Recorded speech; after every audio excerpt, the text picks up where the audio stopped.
All right, here we go. Guys, I need y'all to pay attention. I know that a lot of times when you don't know what you're doing, you get frustrated, you want to shut down. You're like, I'm gonna do other things, and then I'm gonna complain about it later and say I never learned it. But that can't be the case here. You're in a pre-AP class. So you're expected to accept challenges, ask questions, learn from them, and grow. In all honesty, you should be expected to do that in any class. Part of your job as a student. But we're going to be putting it all together here. And so for putting it all together, we are going to have to use our knowledge of exponent rules. We're going to have to use our knowledge of transformation rules. And then just our general math manipulation knowledge, okay, is what we're going to be doing. All right, so up first, it says determining whether the factor is a growth or a decay. In order to do that, yesterday you reviewed a couple of your exponent properties. The property that we're going to be using here is our power property for exponents. So do your do now yesterday. You went through your properties, and we're going to be using our power property. Our power property tells us that if I have an exponent written as b to the k times x, it can be separated as b to the k to the x.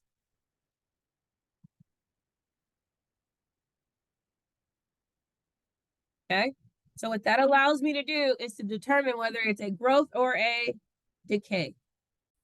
So up first, we have f of x equals e to the f of x. We're going to rewrite this by separating our variable from our base. So this equals e to the fifth to the x using the power property.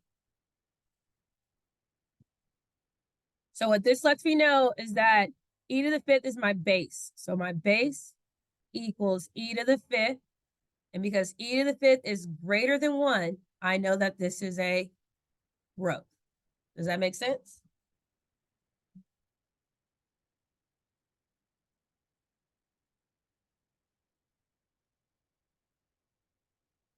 That's a neighbor property or power property? Power property.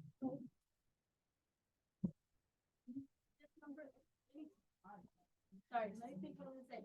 So Uh-huh. If the base is greater than 1, remember that's what we talked about in our notes. Let me go back really quick.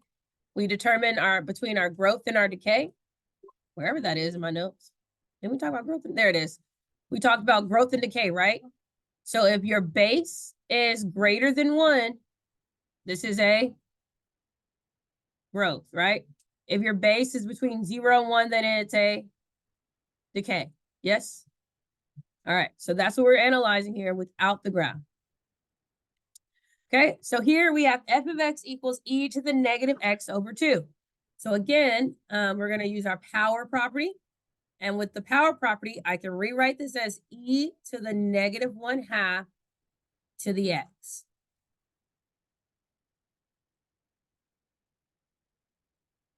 Okay, so e to the negative 1/2 means that my base equals 1 over e to the half. When you have a negative power, where does it actually belong? It belongs in the denominator. Did you take your notes yesterday? And you're due now? Okay, a negative power means that it belongs in the denominator. So because of the negative power, when I was a kid, I said it was a bad number and goes to the basement. I don't know why. In my mind, that just worked for me. So you can take it on if you want. It was a bad number, so it went to the basement. I don't know. That's how I learned it. That's where it stuck with me since Algebra 1. Good old 8th grade. All right. So now my b is less than 1. And because b is less than 1, that means it's a decay.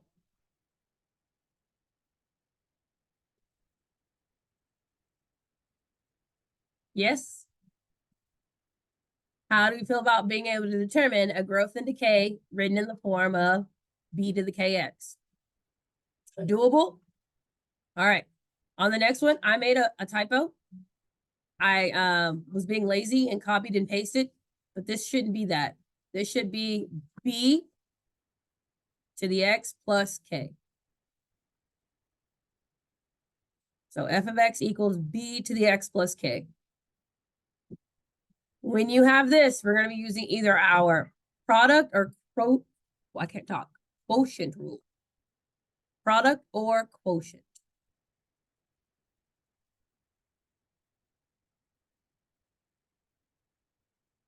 Quotient rule for exponents, okay?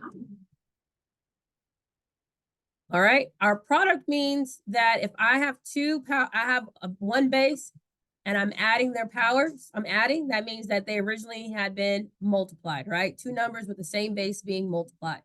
So we're gonna put that into effect here. I have e to the x plus 3. That means that this used to be e to the 3 times e to the k.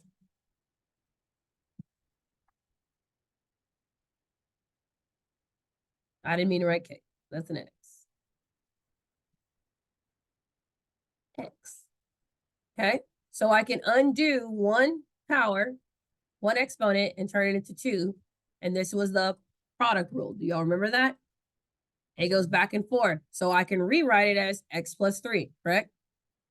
So what this does is it now separates, and I now have my a and my base. So for this, we're looking for, is it a stretch or a compression? So my a equals e to the 3rd, which is greater than 1. So this is a vertical stretch of the parent function. Does that make sense? So it's like 2.72 times 2.72 times 2.72, which is going to obviously be greater than 1. So e to the x plus 3 is a vertical stretch.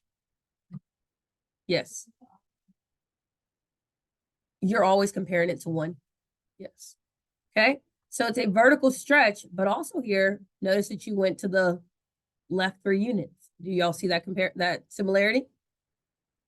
So two things that means that these are equivalent values. A vertical stretch and a vertical stretch is the same thing here as shifting to the left 3 units. They're going to be graphed exactly the same.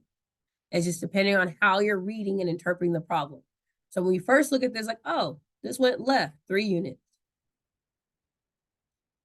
Agreed? Okay. When I use the product property, I now can interpret it a different way. Instead of saying it went left 3 units, I now can interpret it as, oh, it was a vertical stretch by e to the 3rd. Okay.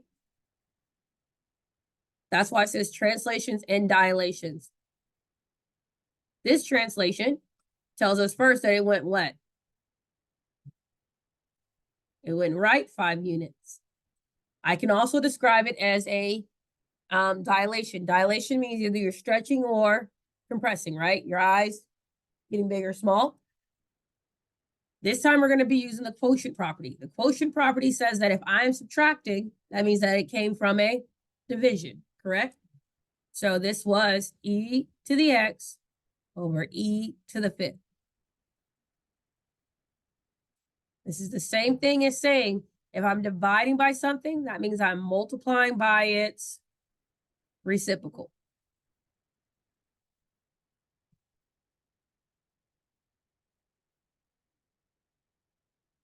You also can rewrite this using the reverse of your negative power as e to the negative 5 times e to the x. So, good job. Either one of these is correct. Okay, these are all equivalent. Does that make sense? So therefore, any way you wrote it is correct. So for this, we know that our a, which equals e to the negative 5, is now less than 1. So instead of a vertical stretch, it's a vertical compression, a vertical shrink, whichever one you want to use. So it's a vertical stretch or compression by e to the negative 5.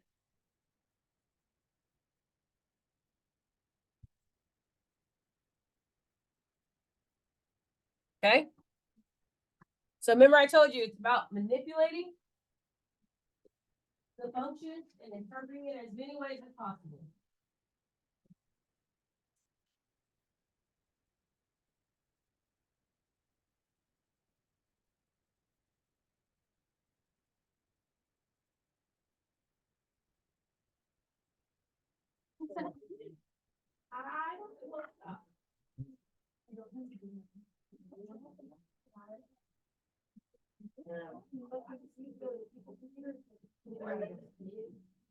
I got.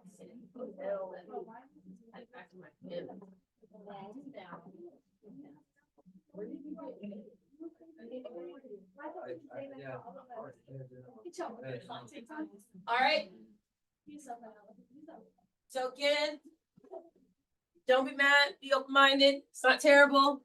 You're just using a lot of brain power. It's good exercise for your brain. All right, up next. Exponential functions can be expressed using other bases, meaning the value stays the same even if the function changes, okay? So I can rewrite it and express it with a different base. So it says here, it wants us to express 3 to the x with a base of e, okay? And how we do this is that we're going to use our log properties. We'll use our exponential and log properties and resolve, okay? So the first thing it wants you to do is you're going to set 3 to the x equal to e to the k times x, because you want it to become a base of e. That's your output. And you want it to somehow still be equivalent. Okay, we talked about the inverse of e. So we need to get rid of the e so we can free our k. What is the inverse of e? Talk about it, part 2. No. What kind of log? Natural log. The inverse of e is natural log. So we're going to take the natural log of both sides.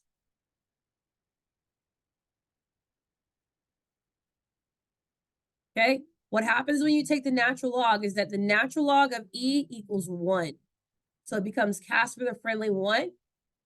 And we're going to be left with natural log of 3 to the x equals k times x. So we've now gotten rid of the e. The goal is to find our k value that would make these two a true statement. What would I need to do to get k by itself? Divide by x. So now k is by itself. So k equals the natural log of 3 to the x divided by x. Okay, this is a new property that we're going to just touch on, and then we'll dive deeper in later. This is called our power property of log. So I call it the power of log. For your power of log, what it means is that if you have a power on a log function, it's actually the coefficient of it. So the x right here, it's actually the coefficient of the log. So this is really k equals x times the natural log of 3 over x. And what ends up happening to our x's using the power of log? They cancel out. So our k equals the natural log of 3. So therefore, our function, our equivalent function of e, we're going to call it g of x, is going to equal e. And our k value is natural log of 3.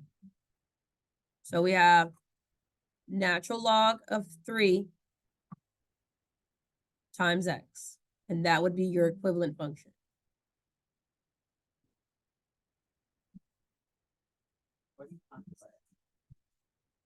Because it's e to the kx.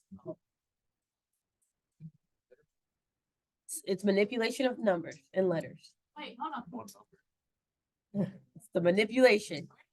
Oh, that's easy. Yeah. So the goal was to rewrite this as the base of e, right? So we found our k value, and now we substitute it back in. So our g of x equals, what was our k? Natural log of 3. So we substitute it in. So we get e to the natural log of 3x. All right, so I'm going to go and show you how they look the same on a calculator. Here we go. So I'm going to go to Decimos. I'm gonna first graph 3 to the x. So there's my 3 to the x. Are we good with that? Now we're gonna graph e. I'm gonna write x natural log of 3. ln. It doesn't matter if I write the x or the natural log first. All right. Do you notice that the blue graph all it did was turn into a green graph? That's because they are equivalent. That's how I know I did it correctly. So here was my blue, my original 3 to the x, and here's its equivalent with the natural base. E to the x natural log of 3. According to pre-AP College Board Algebra 2. Yes. Believe it or not, guys, they expect you guys to find this pattern on your own. Yeah, they expect you to find this pattern on your own. All right, so, all right, let's try it again. Are you ready? We're now going to do it 0.2x, so we're going to set it up the same. So we have 2/10 to the x equals e to the k times x.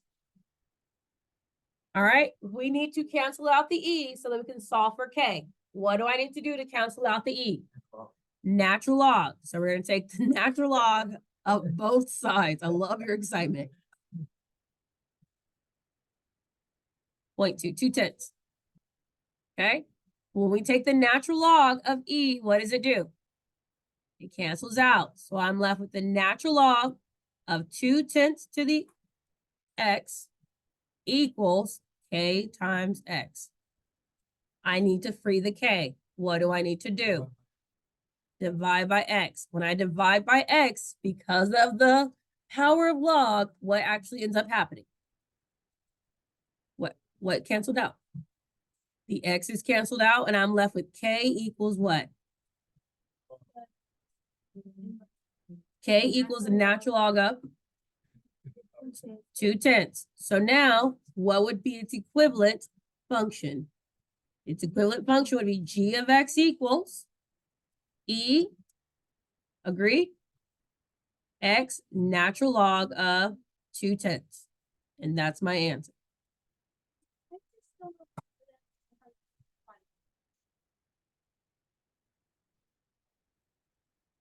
I get this part. Huh? Which part? I just don't know. So remember this was our equivalent, right? And we're trying to figure out what k value would make this a true statement. Once we find the k value, all we're doing is plugging in what we got for k. Okay.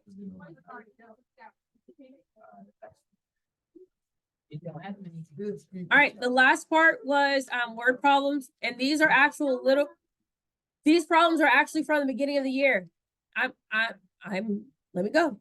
These problems are actually from unit 1. They're from the beginning of the year, and we work these problems with growth and decay. So they are review problems from unit 1.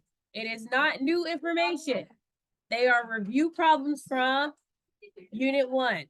Okay, so they're meant for you to try and challenge and recall your information, or use your interactive notebook and look back at the exponential models.